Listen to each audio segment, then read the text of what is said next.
स्वागत है दोस्तों आप सभी का आपके अपने YouTube चैनल संबल स्टडीज़ में। आज हम लोग डिस्कस करेंगे एक नया टॉपिक शुरू करते हैं जो एवरेज है। एवरेज यानी औसत। आज हम लोग सीखेंगे कि हम लोग औसत कैसे निकाल सकते हैं, एवरेज कैसे निकाल सकते हैं किसी भी। ये एक बड़ा इम्पॉर्टेंट टॉपिक है जो कई प्रतियोगी परीक्षाओं में पूछा जाता है। तो आइए देखते हैं कि औसत क्या होता है और इसको कैसे निकाला जाता है। तो औसत अगर देखते हैं कि औसत क्या होता है, औसत बराबर होता है कुल योग बटे कुल संख्या, यानी टोटल सम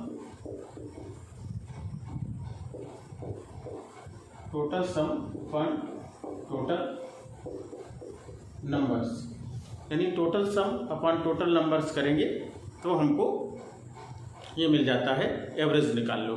जैसे कई बार प्रश्न आ जाते हैं कि किसी भी कुछ विद्यार्थी हैं क्लास में, उनमें इतने इतने उम्र के हैं, 5 विद्यार्थी हैं, तो उस क्लास के उन 5 विद्यार्थियों की उम्र का औसत क्या होगा। तो इस तरीके से औसत जो है निकालना आता है कई बार।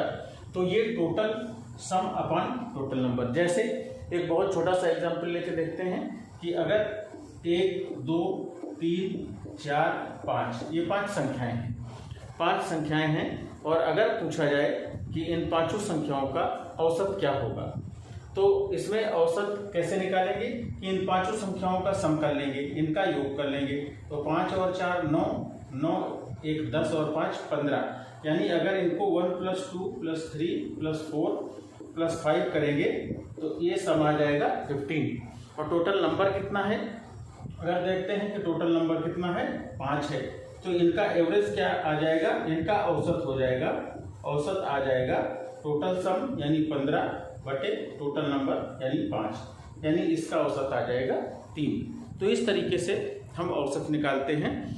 कई बार इनकम का आता है, कई बार ये एज का आता है, उम्र का, कि कितना इतनी उम्र है, या ये 5 व्यक्तियों की इनकम इतनी है तो उसका औसत क्या होगा। तो इस तरह के सवाल कई बार पूछे जाते हैं। तो औसत का यही फार्मूला होता है, total sum upon total number. जितना संख्याएं दी हों उनका सबका योग कर लेंगे और जितनी संख्याएं हों उसमें से भाग दे देंगे। अब देखिए अब क्या होता है कि कुछ सवाल ऐसे आते हैं कि कई बार दिया रहता है कि चाल का औसत बताओ। तो औसत चाल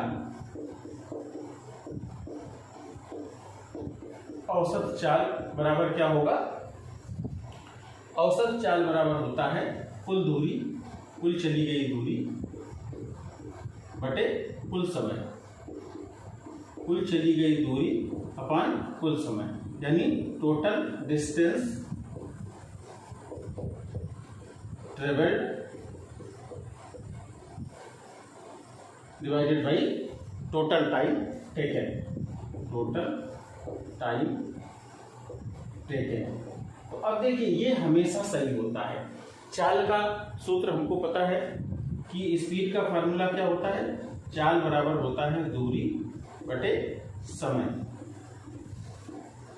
यानी डिस्टेंस अपॉन टाइम। तो अगर कहीं भी स्पीड हमको निकालना होता है, कहीं भी हमको स्पीड निकालना होता है, तो हम क्या करते हैं कि दूरी बटे समय कर देते हैं। जैसे कोई 10 किलोमीटर की दूरी 2 घंटे में तय करता है। अगर कोई व्यक्ति 10 किलोमीटर की दूरी 2 घंटे में तय करता है तो इसकी स्पीड कितनी आती थी, इसकी स्पीड आती थी, टोटल दूरी कितनी हो गई 10 बटे समय कितना हो गया 2, यानी 5 किलोमीटर प्रति घंटा, 5 किलोमीटर पर आवर। इसकी स्पीड आ गई। अब एवरेज स्पीड क्या होती है, कुल चली गई दूरी, टोटल कितनी दूरी चला और टोटल कितना समय लगा। ये फार्मूला जो होता है औसत चाल का, ये हमेशा सही होता है। ये क्या होता है, हमेशा सही होता है। अब इसमें दो तरह के क्वेश्चन आते हैं, दो तरह के सवाल आते हैं। एक तो आता है कि एक निश्चित दूरी अलग अलग चाल से तय करता है। जैसे मान लीजिए कह रहा है कि राम अपने घर से स्कूल जाता है, राम अपने घर से स्कूल जाता है और घर से स्कूल की दूरी है 10 किलोमीटर। राम अपने घर से स्कूल जाता है तो ये उसका घर है और ये मान लीजिए उसका स्कूल है, इन दोनों के बीच की दूरी है 10 किलोमीटर। तो वो ये दूरी तय करता है 10 किलोमीटर की। जाता है, मान लीजिए एक तो ये सवाल हो सकता है कि ये गया 4 किलोमीटर पर आवर की स्पीड से और लौटा 6 किलोमीटर पर आवर की स्पीड से। एक तो ये सवाल हो सकता है कि वो जाता है तो यानी एक निश्चित दूरी उसने तय की, एक निश्चित दूरी तय करी अलग अलग स्पीड से, अलग अलग स्पीड से एक निश्चित दूरी तय करी, तो कहेगा इसकी एवरेज स्पीड क्या होगा, यानी इसकी औसत चाल क्या होगा। एक ये पूछ सकता है क्वेश्चन। दूसरा और किस तरह का प्रश्न आता है कि अगर एक व्यक्ति है जो पहले एक घंटे में वो 10 किलोमीटर पर आवर की स्पीड से चलता है और दूसरे एक घंटे में मान लीजिए ये A है, ये B है और ये C है, और ये दूसरे एक घंटे में ये 12 किलोमीटर पर आवर की स्पीड से चलता है। तो अब इसमें पूछ देगा कि एवरेज स्पीड इसकी क्या होगी।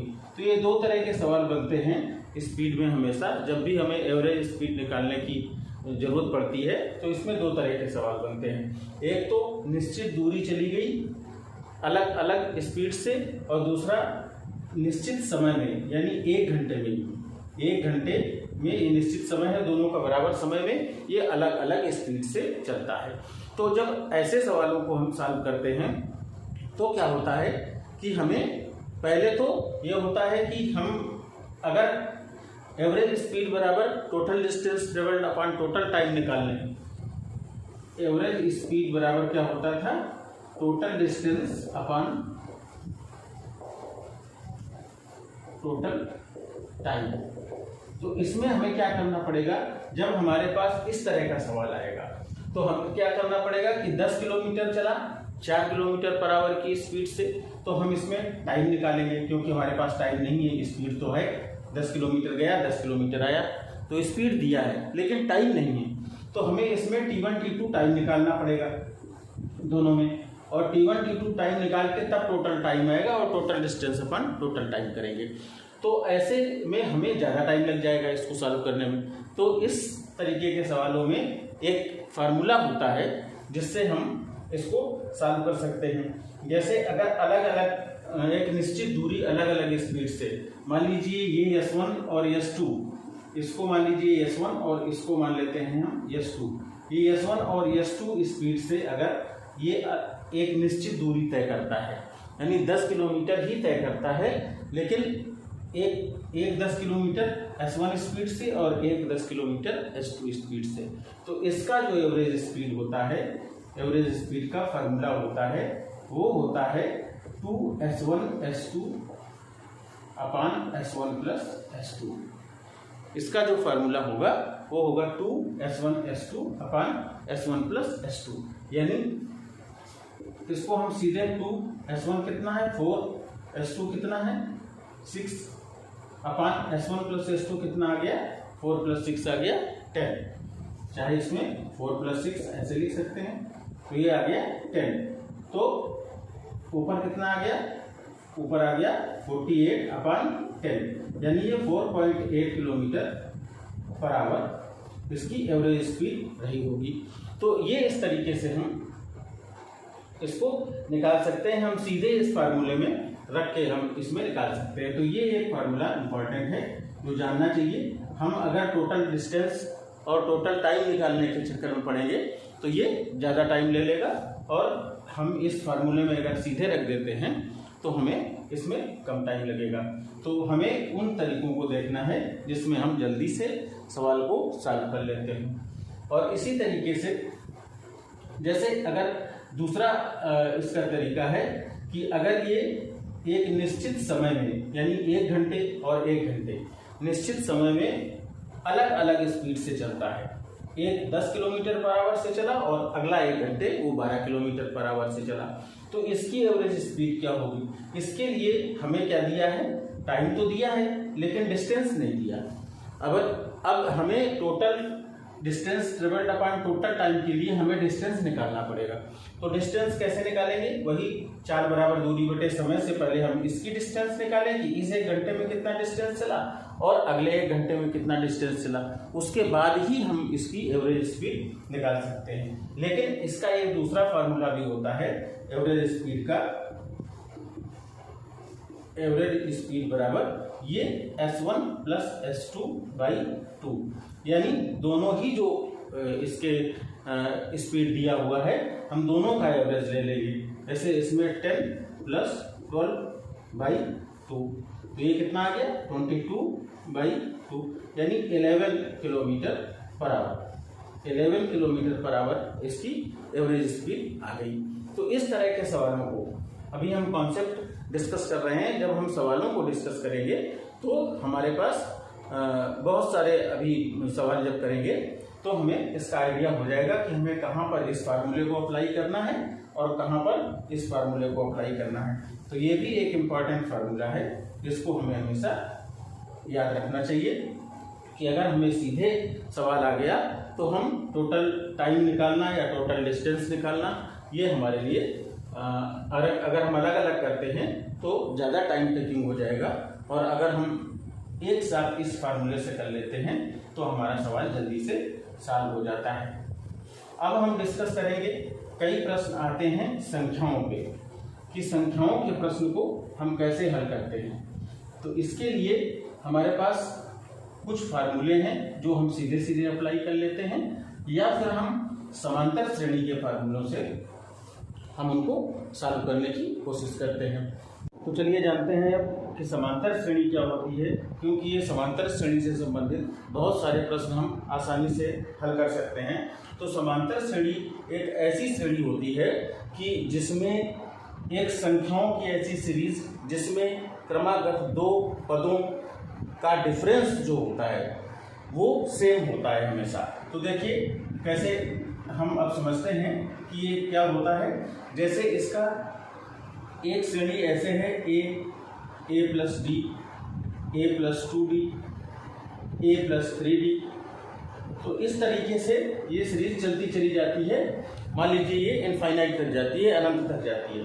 तो देखिए इसको अगर हम पहला पद कहें तो इसको t1, ये t2, ये t3 और ये t4, यानी पहला, दूसरा, तीसरा और चौथा पद। मान लीजिए कुछ संख्याएं दी हुई हैं जो इस तरह से क्रमागत हों, तो इसमें देखिए पहले और दूसरे पद का जो डिफरेंस होगा, यानी t2 माइनस t1 अगर करेंगे तो ये कितना आएगा, d आएगा।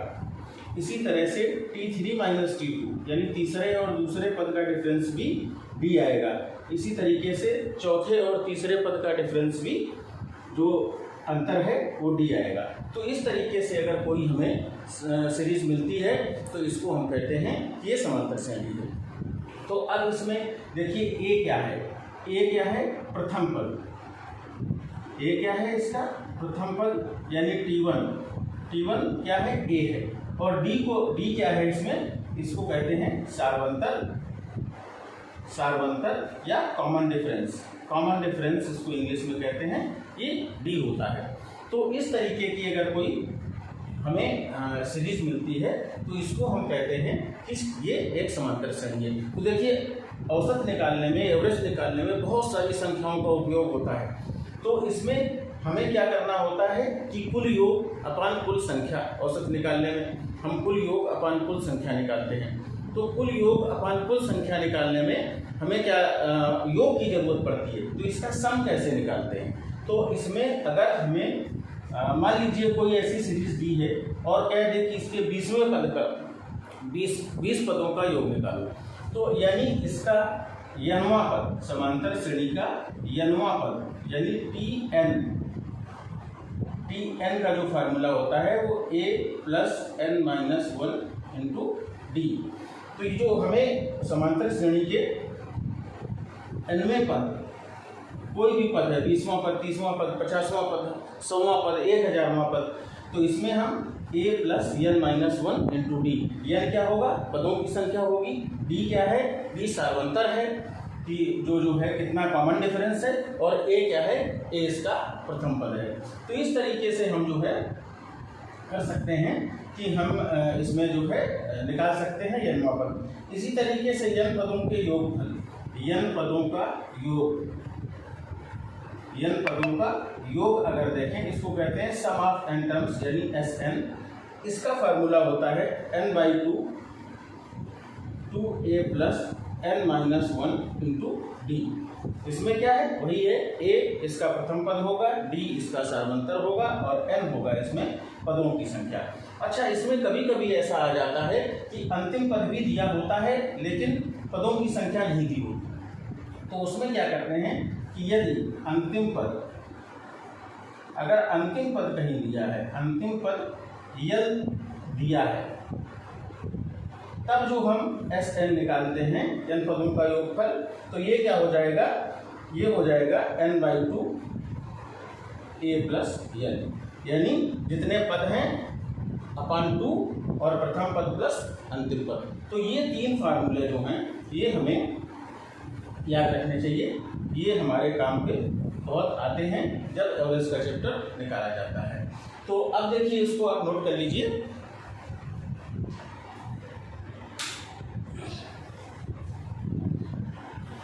तो ये अगर हमें फार्मूले तीनों याद हैं, तो अब देखिए जब हम पदों का योग निकाल लिया n/2 a प्लस n, अब हम क्या कहते हैं कि एवरेज क्या होता है, औसत क्या होता है, कुल योग अपान कुल संख्या। तो कुल योग कितना हो जाएगा, n/2 a प्लस n, और मान लीजिए संख्या पदों की संख्या क्या है, n है, तो ये n से n कैंसिल हो जाएगा और हम a प्लस l/2, यही इसका औसत आ जाएगा।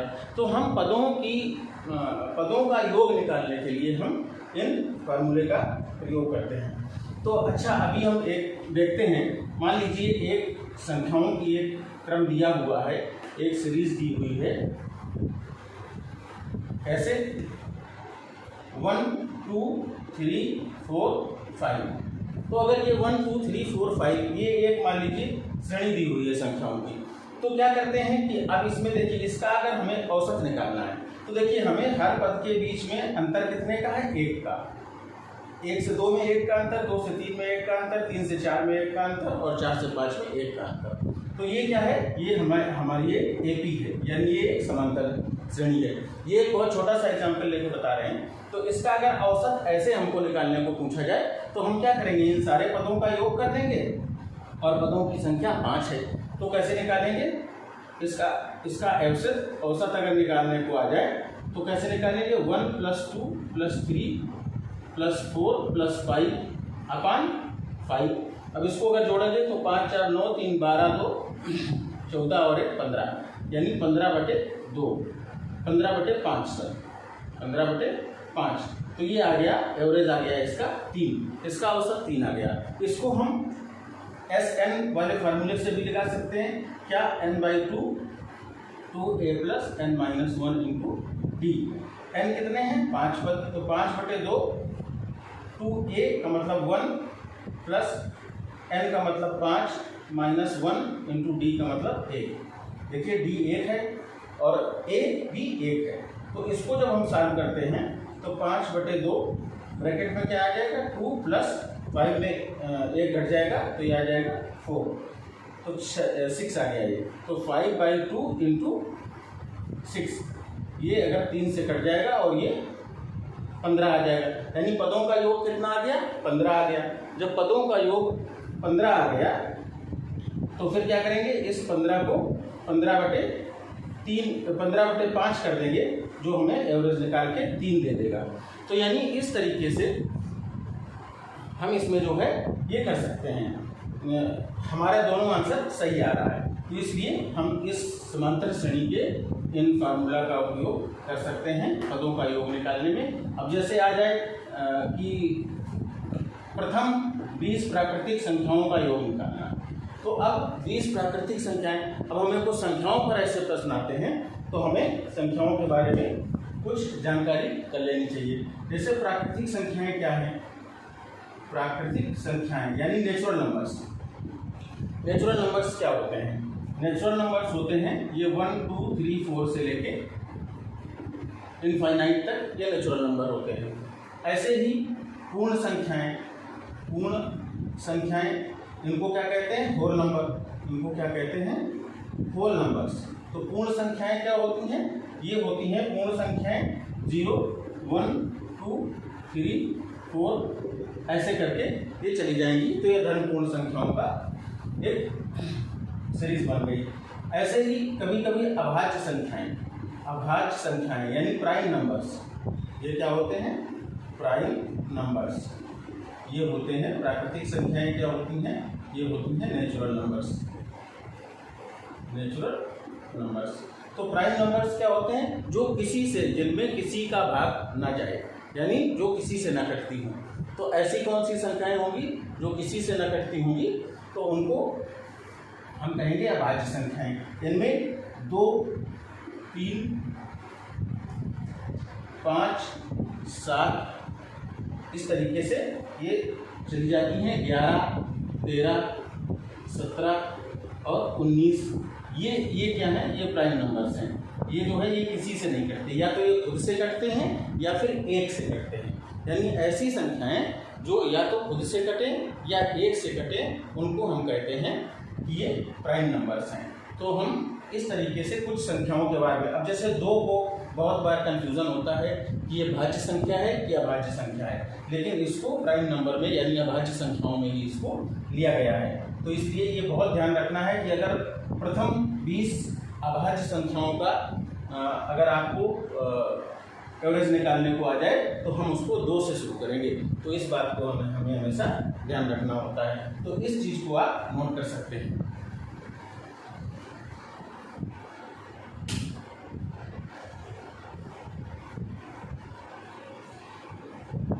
तो आपने इसको नोट कर लिया होगा। और अब देखिए, कुछ संख्याओं पर हम सीधे फार्मूले से निकाल सकते हैं उनका जो हमें सम है, क्योंकि सम निकालने की ही मेन बात है। टोटल सम अपन टोटल नंबर करेंगे तो हमें एवरेज मिल जाएगा। तो सम हम कैसे निकालते हैं? तो इसमें हम कुछ चीज़ें नोट कर लेते हैं।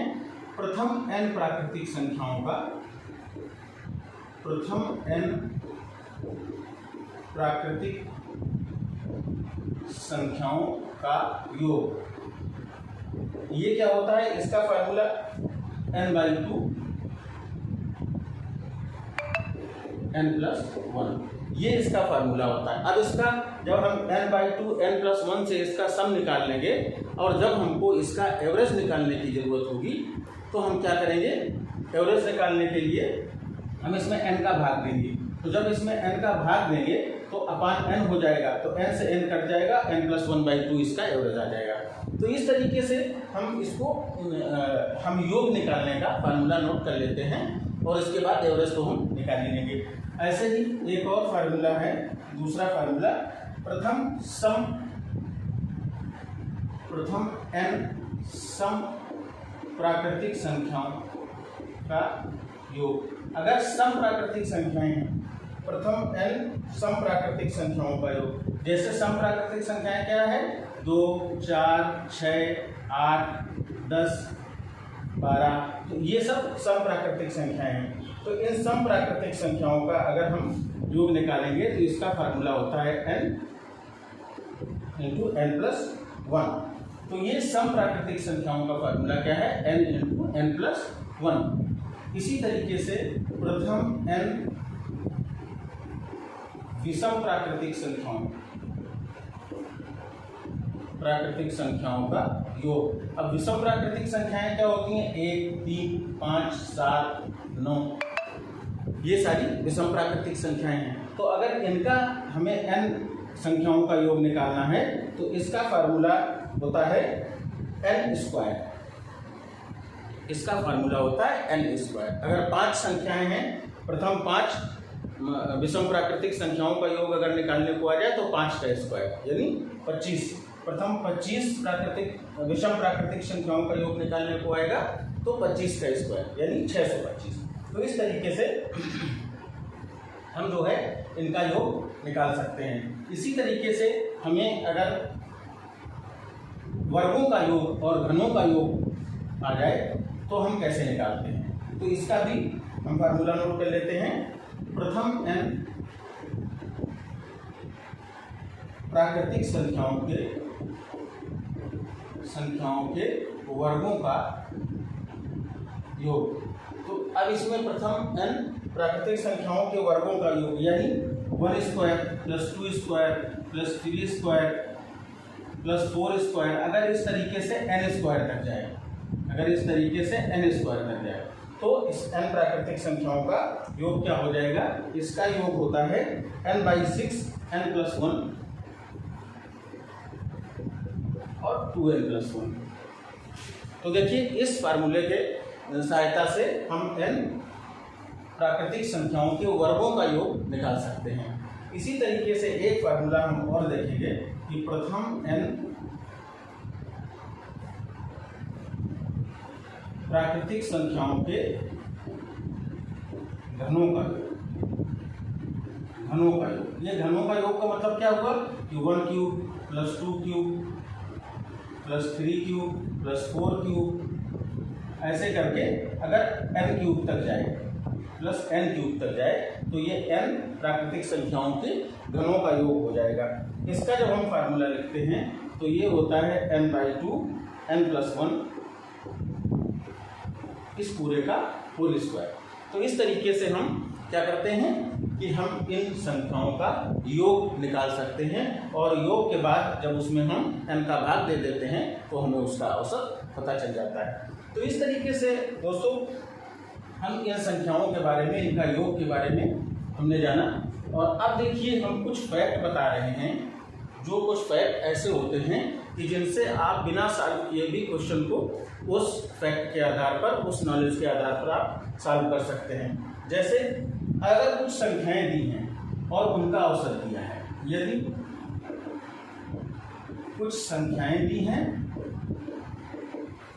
और उनका औसत दिया है, अगर कुछ संख्याएं दी हैं और उनका औसत दिया है यानी उनका एवरेज दिया है, जैसे हमने संख्या मान ली 1 2 3 4 5, तो इनका एवरेज अगर दिया है कितना, इसका एवरेज 3 होता है।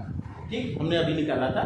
इनका एवरेज जो निकालेंगे, औसत निकालेंगे, सबको जोड़ेंगे, 5 का भाग देंगे तो हमें आंसर 3 मिलेगा। तो इसका एवरेज 3 होता है। अगर इन संख्याओं में, इसको आप लोग नोट कर सकते हैं कि यदि प्रत्येक संख्या में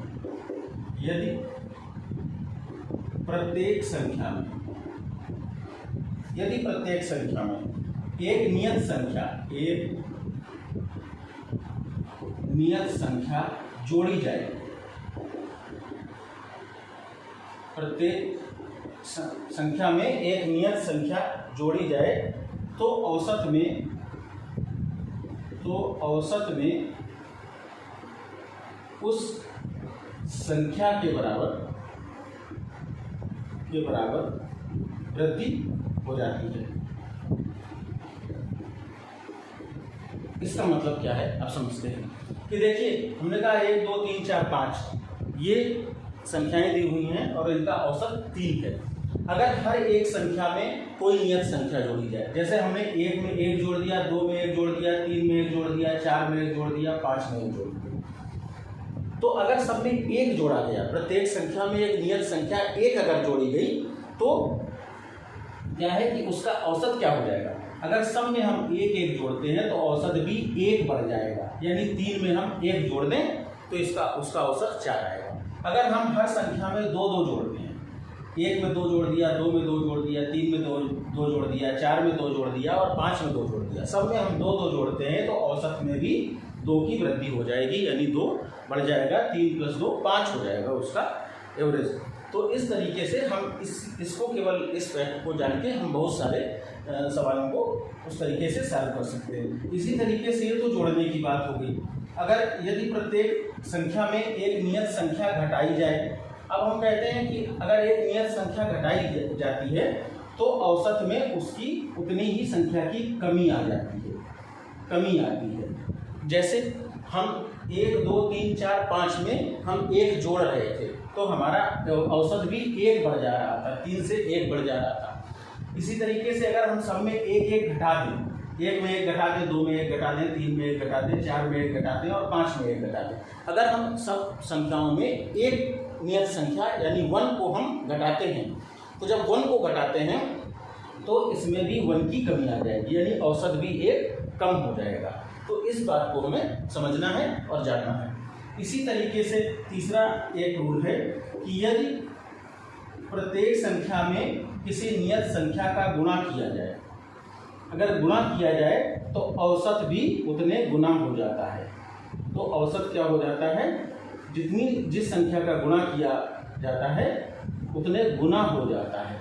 जैसे अब देखते हैं 1 2 3 4 5, ये 5 संख्याएं थी और इनका औसत 3 था, इनका औसत 3 था।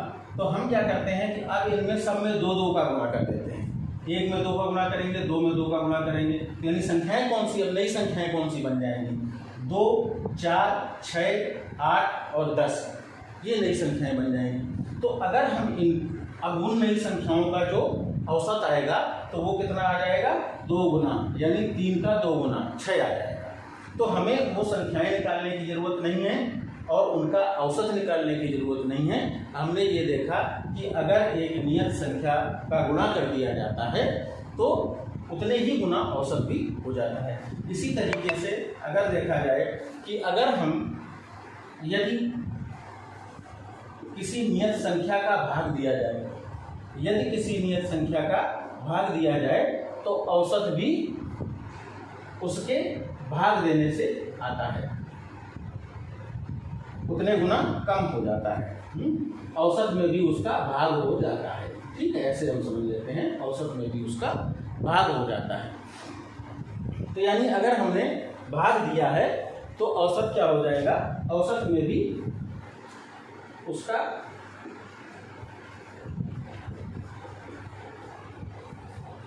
भाग हो जाता है। जैसे अगर हमने 1 2 3 4 5 में, ये 5 संख्याएं हैं, इनमें हमने हर एक में 3 का भाग दिया, यानी 1/3 2/3 3/3 4/3 और 5/3, ये नई संख्याएं बन गई। तो इनका औसत क्या हो जाएगा, इसका औसत हो जाएगा 3/3, यानी औसत पहले 3 था, भाग दिया हमने हर संख्या में 3 का, तो औसत भी हो जाएगा 3/3। तो इस तरीके से हम देखते हैं कि इन संख्याओं का हमने जो ये फैक्ट हैं, जो ये हमने कॉन्सेप्ट बताया, इससे आपको बहुत सारे सवालों को करने में सुविधा होगी। अब इनका प्रयोग हम करेंगे अगले लेक्चर में, जिसमें हम बहुत सारे सवालों को कराएंगे और हर एक तरह के सवाल को हम लोग सॉल्व करेंगे और इन फैक्ट्स का उपयोग करके और कुछ नए जो कॉन्सेप्ट होंगे जो बीच बीच में आएंगे वो हम सवालों के साथ डिस्कस करते रहेंगे। So it is all for today, thank you. तो दोस्तों आप लोग बताइएगा कि ये जानकारी आपको कैसी लगी। अगर आपको ये जानकारी अच्छी लगी हो तो आप इस चैनल को सब्सक्राइब कर लीजिए, जिससे आपको हर समय इसका नोटिफिकेशन मिलता रहे, और इसको लाइक करिए और इसको अपने दोस्तों में भी शेयर करिए। Thank you.